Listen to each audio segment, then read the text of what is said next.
ഇപ്പോൾ ഒരു മഴ കഴിഞ്ഞിട്ടേ ഉള്ളൂ. ഈ മഴ കഴിഞ്ഞൊരു വ്യൂ ആണ് നിങ്ങൾ കണ്ടുകൊണ്ടിരിക്കുന്നത്.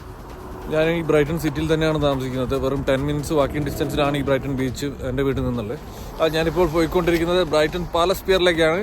നമുക്ക് പാലസ് പിയറിൻ്റെ വീഡിയോ കാണാം. ഓക്കെ, ഇത് ബ്രൈറ്റൺ ബീച്ചിൻ്റെ ഒരു ലോങ് വ്യൂ ആണ്. ബ്രൈറ്റൺ ബീച്ചിലെ വോളിബോൾ കോർട്ടും സ്വിമ്മിംഗ് പൂളുമാണ് ഈ കാണുന്നത്. സമ്മറിലേക്ക് മാത്രമേ ഇത് വളരെ എൻഗേജ്ഡ് ആയിട്ട് കാണാൻ സാധിക്കുകയുള്ളൂ. ഒരു ടൂറിസ്റ്റ് പ്ലേസ് ആണ് ശരിക്കും ഈ ബ്രൈറ്റൺ. ലണ്ടനിൽ നിന്നുള്ള ഈസി ആക്സസ് ആണ് ഇതിനെ ഏറ്റവും കൂടുതൽ പ്രിയങ്കരമാക്കുന്നത്. ഒരു ഹാഫ് ആൻ അവറിനുള്ളിൽ ലണ്ടൻ ഗാറ്റ്വേക്ക് എയർപോർട്ടിലേക്കും ഒരു 1 അവറിനുള്ളിൽ ലണ്ടൻ ഹീത്രൂവിലേക്കും ഇവിടുന്ന് നമുക്ക് എത്തിച്ചേരാൻ പറ്റും. ലണ്ടനിൽ നിന്നും മാറിയിട്ടുള്ളൊരു സിറ്റി ആണെങ്കിലും കോസ്റ്റ് ഓഫ് ലിവിങ് ഏകദേശം ലണ്ടൻ അത്രയും തന്നെ അടുത്ത് വരുന്നതാണ് ഈ ബ്രൈറ്റണും. ഒരു വീടിന് ഏകദേശം മന്ത്ലി റെൻറ്റ് തന്നെ ഒരു 2 ലക്ഷം രൂപയുടെ അടുത്ത് വരുന്നുണ്ട് ഇവിടെ.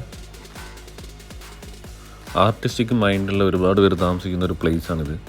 നമുക്ക് ഒരുപാട് കലാസൃഷ്ടികൾ ഇവിടെ കാണാൻ സാധിക്കും. ബ്രൈറ്റൺ എന്ന് പറയുമ്പോൾ ശരിക്കും വേറൊരു വൈബാണ്. ഒരുപാട് ആർട്ടിസ്റ്റിക് ഗാലറീസ് ഒക്കെ ഉള്ളൊരു സ്ഥലമാണ് ശരിക്കും. ഈ കാണുന്നത് ബ്രൈറ്റൺ റോപ്പ് വേ ആണ്. ഇത് നേരെ പാലസ് പിയറിൻ്റെ അടുത്തേക്ക് പോകുന്നതാണ്. അതുപോലെ യൂട്യൂബിനെ സംബന്ധിച്ച് പറയുകയാണെങ്കിൽ വേൾഡ് വൈഡ് നമ്പർ 1 റാങ്കിങ് ലിസ്റ്റിലുള്ള പ്യൂഡിഫൈ എന്ന് പറഞ്ഞ യൂട്യൂബർ വീഡിയോ സ്റ്റാർട്ട് ചെയ്ത സ്ഥലമാണ് ബ്രൈറ്റൺ. ഈ പ്യൂഡിഫൈ എന്ന് പറഞ്ഞ യൂട്യൂബറുടെ ആദ്യകാല വീഡിയോസ് എല്ലാം ഭൂരിഭാഗവും ബ്രൈറ്റണിൽ നിന്ന് തന്നെ ഷൂട്ട് ചെയ്തിട്ടുള്ളതാണ്. പ്യൂഡിഫൈ താമസിച്ചിരുന്ന സ്ഥലമാണ് ബ്രൈറ്റൺ. മെയിനായിട്ടൊരു ടൂറിസ്റ്റ് ഡെസ്റ്റിനേഷൻ തന്നെയാണ് ബ്രൈറ്റൺ. ഒരുപാട് ടൂറിസ്റ്റ് അട്രാക്ഷൻസ് ഇവിടെയുണ്ട്. ബീച്ച്, പാലസ് പിയർ, അതുപോലെ തന്നെ നമ്മൾ സിറ്റിയിലേക്ക് പോവുകയാണെങ്കിൽ ആൽബിയോൺ ഫുട്ബോൾ ക്ലബ്ബ്, അങ്ങനെ ഒരുപാട് കാര്യങ്ങൾ ഇവിടെ കാണാൻ സാധിക്കും.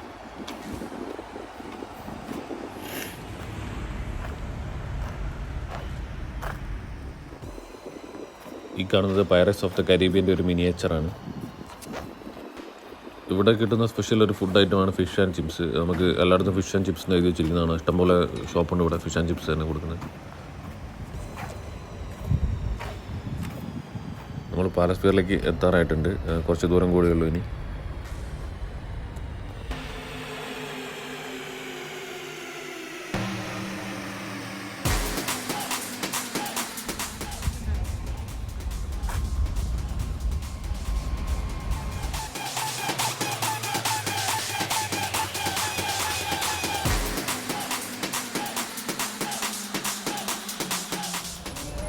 ഇതാണ് ബ്രൈറ്റൺ പാലസ് പിയർ. ഒരു ചുവന്ന കളറുള്ള ടെലിഫോൺ ബൂത്ത് നമുക്ക് സൈഡിൽ കാണാൻ പറ്റുന്നുണ്ട്.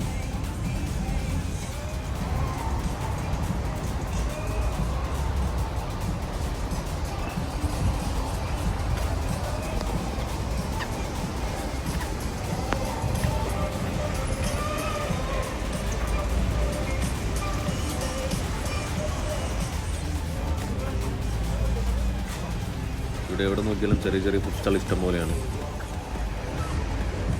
ഫ്രീ അഡ്മിഷനാണ്, നമുക്ക് അകത്തേക്ക് പോകാം. ഒരുപാട് അതിമനോഹരമായ കാഴ്ചകൾ നമുക്ക് ഇവിടുന്ന് നോക്കുമ്പോൾ കാണാൻ പറ്റുന്നുണ്ട്.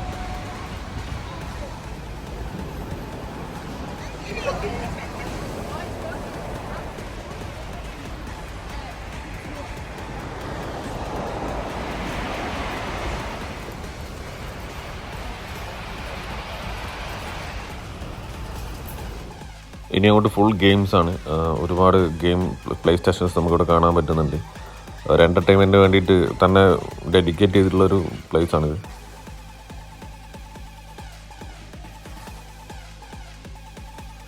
നമ്മൾ പുറത്തുനിന്ന് കയറുമ്പോൾ തന്നെ നമുക്ക് ക്യാഷ് കൊടുത്തു കഴിഞ്ഞാൽ ഇവിടെ കളിക്കാനുള്ള കോയിൻസ് കിട്ടും. ഈ കോയിൻസ് ഉപയോഗിച്ച് നമുക്കിവിടെ എല്ലാ ഗെയിംസും കളിക്കാവുന്നതാണ്. സമയം കളയാൻ പറ്റിയ നല്ലൊരു എൻ്റർടൈൻമെൻറ്റാണ് ഇവിടെ. ഞാൻ ബ്രൈറ്റണിൽ വന്ന സമയത്ത് ഇവിടെ സമ്മറായിരുന്നു. അപ്പോൾ ഇതിലേക്ക് കയറുമ്പം നമുക്ക് ആളെ തട്ടിയിട്ട് നടക്കാൻ പോലും പറ്റാത്തൊരു സ്റ്റേജായിരുന്നു. സമയവും പൈസയും ഉണ്ടെങ്കിൽ ഇങ്ങോട്ട് വന്നാൽ മതി. ശരിക്കും നമുക്കത് രണ്ടും തീർത്തിട്ട് പോകാൻ പറ്റുന്നതാണ്. ഈ പാലസ് പിയറിൻ്റെ ഉള്ളിൽ തന്നെ ഒരുപാട് റെസ്റ്റോറൻറ്റുകളും ഉണ്ട്. നമ്മൾ മുമ്പോട്ട് വേണമെങ്കിൽ നമുക്ക് റെസ്റ്റോറൻറ്റ് കാണാൻ പറ്റും. അതുപോലെ തന്നെ ഒരുപാട് റൈഡുകളും കാര്യങ്ങളൊക്കെ ഉണ്ട്. നമുക്ക് അങ്ങോട്ടേക്ക് പോവാം. ഇതിലൂടെ നേരെ നടന്ന് പുറത്തേക്ക് പോകുമ്പോൾ നമുക്ക് അങ്ങോട്ടേക്കുള്ള വേയാണ്.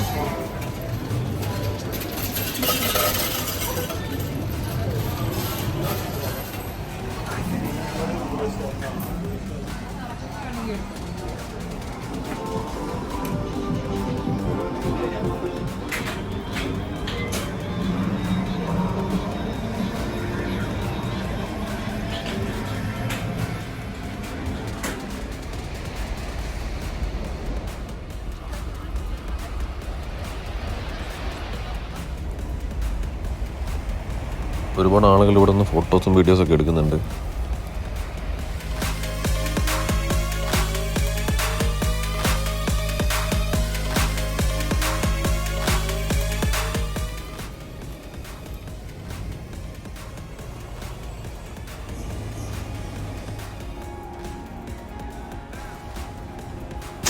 ലണ്ടനിൽ വരുമ്പോൾ ശരിക്കും മസ്റ്റായിട്ട് വിസിറ്റ് ചെയ്യേണ്ട ഒരു പ്ലേസ് തന്നെയാണ് ബ്രൈറ്റൺ.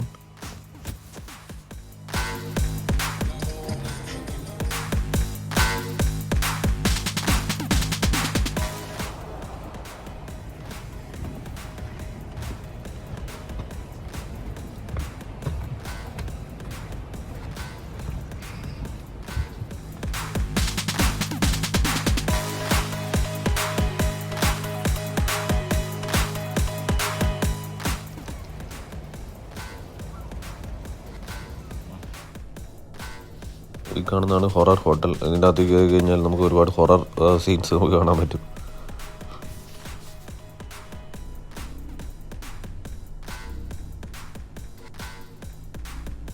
അതുപോലെ ഈ സൈഡിലൊക്കെ ഉള്ളത് ചിൽഡ്രൻസിന് വേണ്ടിയിട്ടുള്ള റൈഡുകളാണ്. ഇപ്പോൾ ആൾ കുറവായതുകൊണ്ടാണ്, അല്ലെങ്കിൽ ഫുൾ ആക്റ്റീവായിട്ടുള്ളൊരു പ്ലേസാണിത്. 2 മാസം കൂടെ കഴിഞ്ഞ് കഴിഞ്ഞാൽ ഇവിടെ സമ്മറായി, അപ്പോഴത്തേക്കും ബീച്ച് കുറച്ചുകൂടെ ആക്റ്റീവ് ആകും. അന്നേരം നമുക്ക് ഒരു വീഡിയോ കൂടെ ചെയ്യാം. ഇപ്പോൾ ഈ വീഡിയോ എല്ലാവർക്കും ഇഷ്ടമായി എന്ന് വിചാരിക്കുന്നു. അപ്പോൾ അടുത്ത വീഡിയോ കാണുമ്പോഴേക്കും എല്ലാവർക്കും ബൈ.